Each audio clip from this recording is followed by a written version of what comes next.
They're gonna do it. Come on, Raquel. Come on, Raquel. Come on. What? Pew, pew, pew, pew, pew, pew.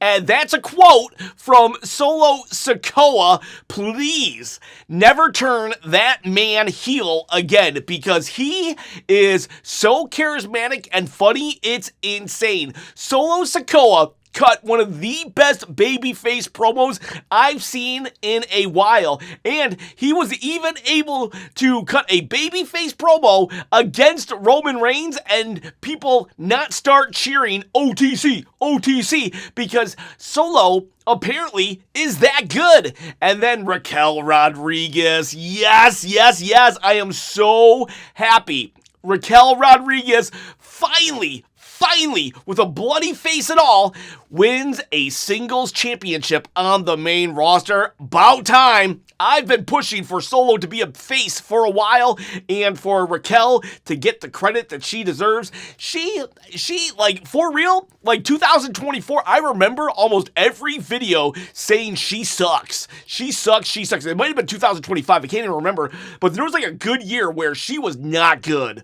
But you know what she didn't do? She didn't go on the internet and complain. No, she got better week in, week out. And then one day, without me realizing it, she was just good.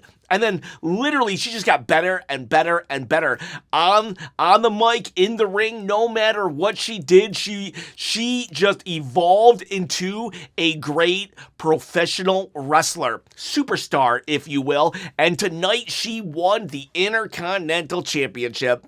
Way to go, for real. Raquel, amazing job. She won a title, and you can win this title. You people out there, I'm giving away a championship belt at 30,000 subscribers on my quest to quit my day job. I'm going to give it away. I'm going to give it away. Sorry, I can't cut, because this is your one take, one shot Monday Night Raw review where I do it immediately after Raw, so you get my gut reaction. Can't go on the YouTube machine and get other YouTubers' opinions. Just got to give you my own. Anyways, yeah, comment below and subscribe to the channel. You can win this belt right here. It's not a toy. It's a replica. Wait. It's not a toy. It's a replica. There you go. See? One take, one shot. Can't even edit my catchphrase. I didn't even realize it was a catchphrase. People just started saying it was a catchphrase. And I'm like, oh, okay, cool. I guess. But yeah, I'll give it away. Anyways, let's just start at the beginning. So, I really liked the Oba, Femi, Brock Lesnar segment until I didn't. It was a great Hell in the Cell segment. I was really surprised, because I figured they were just gonna like kind of meet in the middle, talk smack to each other, maybe a pull apart brawl, and that's it. But no, they did something new and different with a Hell in the Cell build, and I appreciate it until the suspension of disbelief. I wasn't able to have it anymore because they took me straight out of it. But we'll talk about that. All right, so we have the cage comes down, right? Dun, dun, dun, dun, dun, dun, dun, dun, dun. As Oba and Brock, they walk to the ring. It did really feel like a big deal. They did a great job there. Now, they shouldn't have brought down the cage while we could see it, because that just made it seem like they could pull it up at any moment if they could bring it down at any moment. And because of what they did, they should have just started Raw with the cage on the ground already. Anyways, we have Triple H. He had to get in the ring because he probably charged an appearance fee of $100,000, and he did nothing. But yes, Oba Femi gets in the ring. This is a weigh-in. He weighs, I think, 302 pounds. And then we get Brock Lesnar's music comes, and he walks down. But instead of getting in the cage, he actually he locks it. He locks it, puts a lock on it, and then he has the key. And then they're like, what's going on? Oba Femi and Brock Lesnar for this entire segment are just like kind of like face to face, but there's a cage between them. And Oba's like, come in here. And Brock's like just laughing at him and stuff. Like Brock actually outsmarted someone. and Paul Heyman, he's talking about how Brock is undefeated in the Hell in a Cell. He's only won twice. I mean, come on. He's making it seem like this is the Undertaker's WrestleMania streak. He's won twice. I mean, hey, that's two more times than I ever won Hell in the Cell. But anyways, it just looked really cool. And the whole time, Brock is like waving the key in front of him and kind of teasing him and stuff. So I really like that. Now, there was some technical difficulties on the microphone that does kind of like, it did kind of take you out of the moment here and there, but that's nobody's fault. So we walk around the ring. Brock Lesnar, he puts the key down. He laughs at Oba. He walks away. Oba starts, get back here. That's all you do. You run away. Brock gets back in his face. And I just like this, right? I just like that they couldn't get at each other because Brock, was Brock playing mind games with Oba Femi, or was he scared to actually get into a confrontation? This was good heel work and an actual story. This was story driven instead of just let's have them fight each other or cut a promo on each other. The cage made it into a story beat. So I really appreciated this actually. And but what I didn't appreciate was this part. So this part, if they would have ended this segment, cut to commercial right here, everything would have been great, but they didn't. And then Oba gets in the ring, and earlier a bunch of police officers came in, right? And then Oba proceeded to powerbomb them and beat them up. He actually dropped one on their head, and it was a little scary. And then he proceeded to kind of throw him, and I got a little worried. I hope the guy's okay.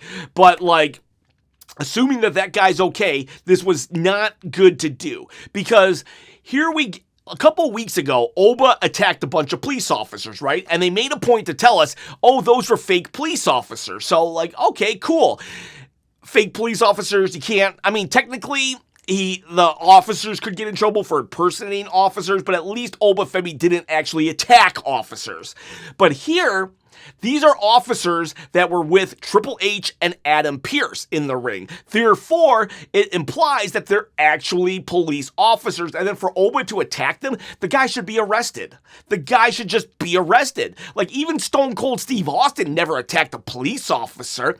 He would attack Vince McMahon, and Vince McMahon would say, arrest that man. So it's I did not like that. It sucked me right out of it. There was just no need for it. There was no need to see Oba Femi do the same 3 moves that he does in every single match. There was just no need to see it here. This was an almost perfect segment until he started beating up police officers. At least make them just security.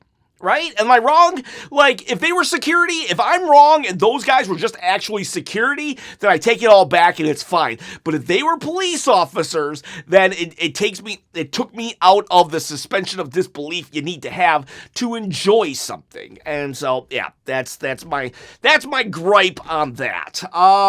But overall, good segment until the last 1 or 2 minutes. Then we have The Vision versus Otis and Tozawa. Boys and gals, the downfall of Braun Breaker is complete. He is being left off the SummerSlam card. He doesn't have a match on the card. Anyways, Braun Breaker is now living in the shadow of Austin Theory. Good for Austin Theory, but bad for Braun Breaker. They have a match, Otis Tozawa versus The Vision, and, the guy who does all the spears, Braun Breaker, he got a couple spears in, and then they beat up Otis some more. Maxine Dupree got in Otis's head. Basically, they won the match, and then they did the same thing they did for the last 2 weeks and beat up Otis Tozawa, with the exception of this time Otis was crawling to the ring post, and Austin Theory smashed the chair on Otis. So yeah, I wish Braun Breaker looked as strong as Austin Theory. Let's just say that. So all right. What else happened? Then we have. So this is a side note. There was a pizza commercial, DiGiorno's or something, and they had a bunch of wrestler catchphrases and stuff going on in it. But I noticed at one point that every single catchphrase, with the exception of Roman Reigns, I think they did an acknowledgement or something, it was DX Crotch Shop, it was Undertaker, it was John Cena, it was all these things that nothing was from a current day wrestler. That's how bad the product is lately, that when DiGiorno's Pizza does a commercial, they go back 20, 30 years, because that's the memorable stuff that is happening. Nothing in today's current product is worthy enough to be on a commercial. They went back to the Attitude Era. I just thought that was interesting. So then we have LA Knight. He cut a promo backstage.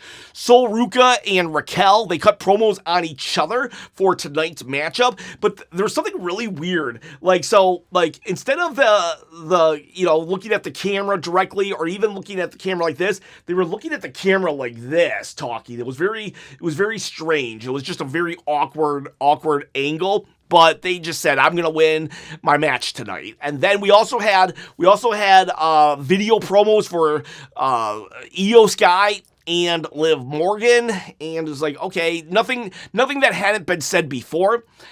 Chad Gable wasn't on tonight's show. I'm like thinking to myself, wasn't this guy red hot? Like one of the hottest stars in the industry just like 2 months ago? Now he's just cutting a video promo saying how he has to win. There was something he said, though. He was like, I'm doing this for respect. I sold out and I did all these bad things because I had a void in my soul and I wanted to fill it with championships. But now I see that was wrong. And I'm thinking to myself, how do you see it was wrong? You never won a championship to actually test the theory if a championship would fill that void, to be fair. But anyways, he's like, I'm going to do it. I'm going to do it for the city that SummerSlam is in, Minneapolis. And that was pretty much it. We're supposed to get hyped for Chad Gable winning the Intercontinental title so he can win in front of his hometown. I mean, it's going to be great. And I'm very happy that Chad Gable, after 8 years, is going to finally win a singles title, but at the same time, there's like really no heat on this. There's so much no heat that Penta later did a promo and was like, I understand and forgave you for what you did to Luchas, but I'm still going to beat you. That's pretty much what Penta said.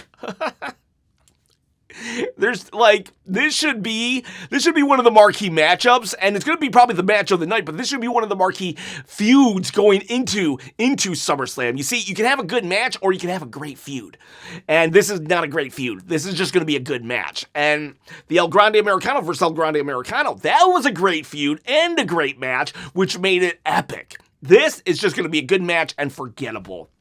Chad will win, though, and I'm happy that he will actually get a championship belt. Javon Evans beat Rusev. Now, I do agree with Javon not losing because, well, Javon needs to be built up. He needs to be built up, and he should be on the SummerSlam card, but he's not.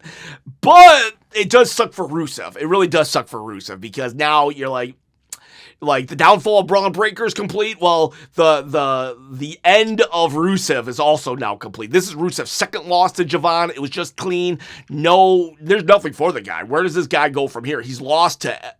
When was the last time he won? I think it was Sheamus, and then they fired Sheamus. So that's pretty much where Rusev is. And Ethan Page, though, he did beat Rey Mysterio, so at least Ethan Page is getting some upward advancement. He beat Rey, and this was weird. Okay, so he blocked the 619 with the ring apron, and it wasn't like he did it. He just blocked himself. He used it as a shield, or like it was almost. But like, how does that like? And that is what was able to defeat Rey. I don't understand how the ring apron was like that kind of object that could hurt Rey Mysterio that bad on a 619 that Ethan Page would be able to win. Now, I get how it would kind of like screw him up a little, but it almost seemed like he had blocked him with a chair. But the ring apron is not like... It's not a chair. So that was a little weird, but sometimes you just got to try new things. So I will give them a little grace there, but it was a little weird at the same time. The Usos, so this is it. So the Usos come out. They come out to Yeeting. They go to a commercial. They come back. They do the encore, and then Jay just like, "This is your warning shot." Bow, and then you hear pew pew pew pew pew pew. Oh, warning shot. Pew pew pew pew. Solo Sikoa proceeds to just make fun of the bloodline, and Jimmy's like, "We were the best thing to happen to you." And he's like, "No, you weren't. No, you guys, why'd you go back?" And he just starts cutting a babyface promo that is so good. Like, for real, never turn this guy heel again. That would be a national crime. Do not let him rejoin. He even called Roman Reigns an a-hole, I think. And, well, he totally insulted Roman. And, like I said earlier, the fans didn't cheer. The fans didn't cheer Roman after Solo insulted Roman. No, they just kept cheering Solo. Solo just kept going. Now, people are probably going to hate me for this. It reminded me of The Rock early in his career without any catchphrases. He was just like, he had so much to say, and you had to really pay attention.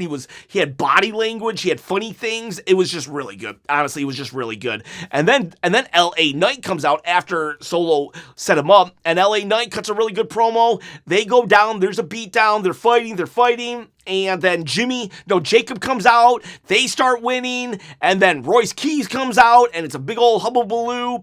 At the end, they stand tall. Solo does his solo thumb, and the Usos and Jacob are kind of on the retreat, but they looked so good. Somehow, some way, this is one of my I'm most invested in this 6-man tag. I don't even like 6-man tags. And I've noticed that LA Knight, he's given a lot of really crappy storylines or just random team-ups like Drew McIntyre also does, and he makes them work. When he and AJ Styles had a feud, it was like there wasn't much to go off, but I was interested in it. When he was fighting the Vision and iShow Speed, he made it work. For real, LA Knight just is able to make things work on his personality alone, and same with Solo Sikoa. Now I'm seeing it. I've actually been saying for a while he should be a babyface, but Solo Sikoa, he's in that same league now that you're interested because of those characters. And Royce Keys is getting that experience and the rub of those two. Royce Keys' personality isn't as out there as LA Knight and Solo, but that's okay. Royce is the powerhouse of the group. So that was pretty good. Now, something cringe really did happen. So I don't hate Danhausen. I actually have found his run pretty enjoyable, but tonight it was pretty rough. It was pretty rough for a little bit. Joe Hendry starts singing, and then Danhausen starts singing with it. It's not, you can tell it's getting forced together. Then they start a dance number. I believe you are cursed, and they start doing that. The Mini-Hausens come out. Then a bunch of dancers come out, and not even the Ghoul dancers from his first appearance, just random dancers. So that was if they would have done the Ghouls maybe, but they start dancing, and I'm like, man, the Nitro Girls are back. They dance around the ring. Somebody jumps out. I think they said he was a champion. I thought at first he was a TikToker, but then they said he was the light heavyweight champion or featherweight champion. So I'm assuming he's a boxer or a UFC, or I think Netflix has something Zumba, maybe. I don't know. Anyways, he starts dancing with them, and then he gets in the ring. Joe Hendry's like, hey, cool, you're in here. The guy grabs one of Joe Hendry's guitars and then hits Joe with it. So we have a celebrity involvement here. And then Dom and JD come running in, and they beat down Danhausen. I am glad, though, that we got some story here.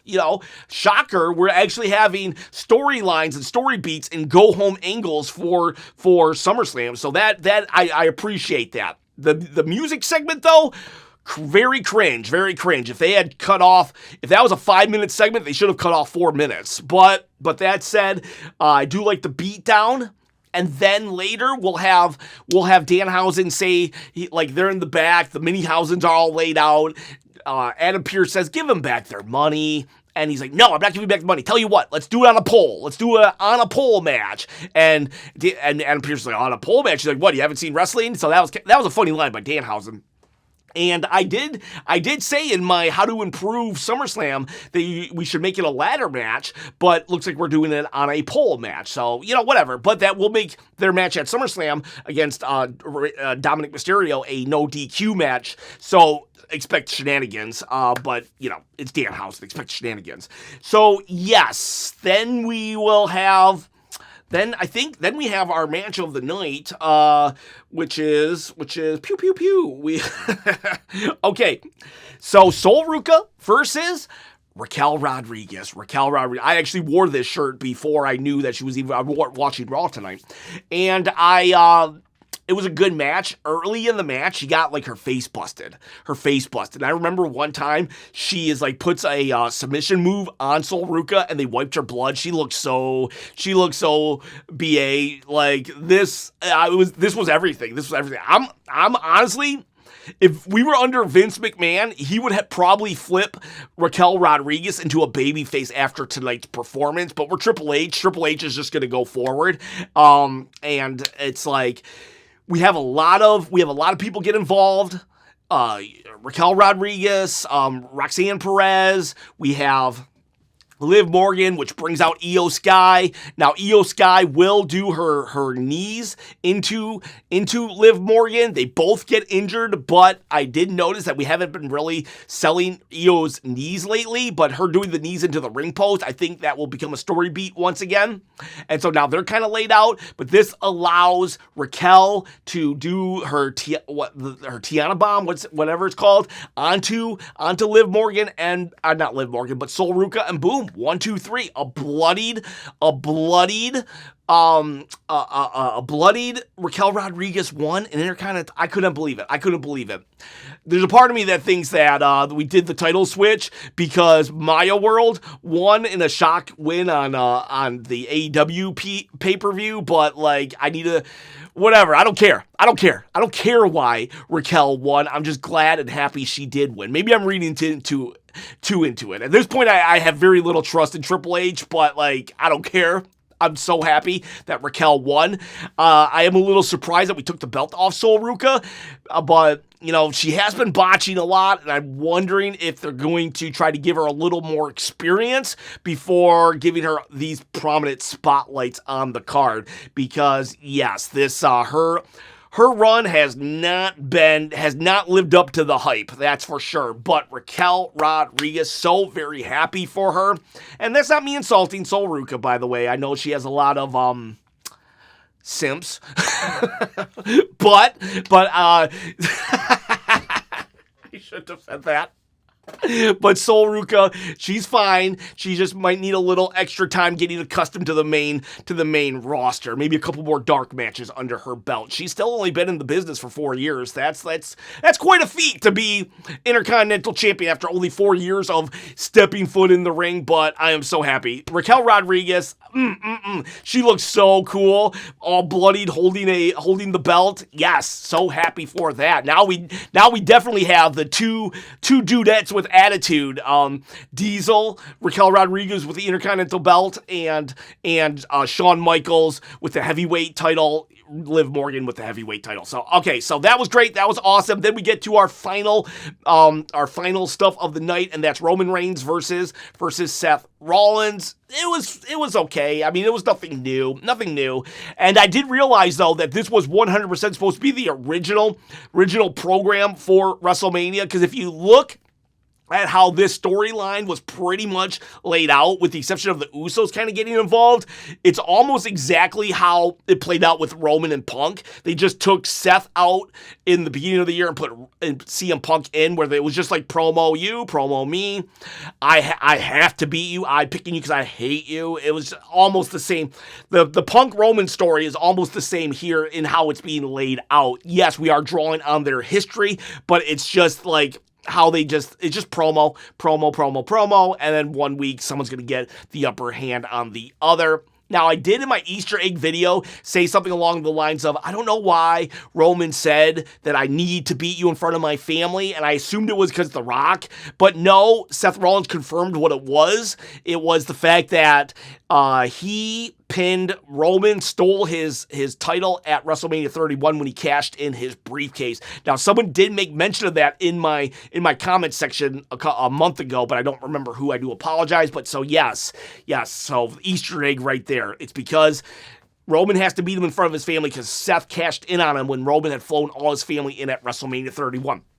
Eventually, Seth just pretty much, like, the family stuff triggered Roman to beat him up, and then he beats him up for a little bit, spear everything. He's on the rope, where Roman's like, "Oh, let me go get the chair so I can do the chair shot, the Shield chair shot."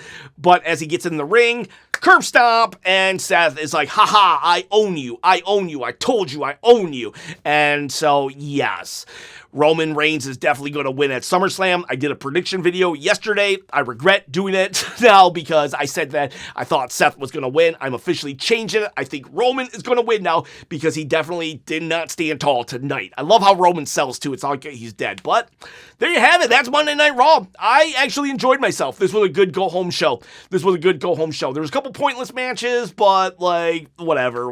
Overall, good stuff. How many chops I'm going to give it? 1, 2, 3, 4, 5, 6, 7. I'll give it 8. The Roman Seth stuff was a little lackluster, but I'm still going to give it an 8. Overall, I enjoyed myself.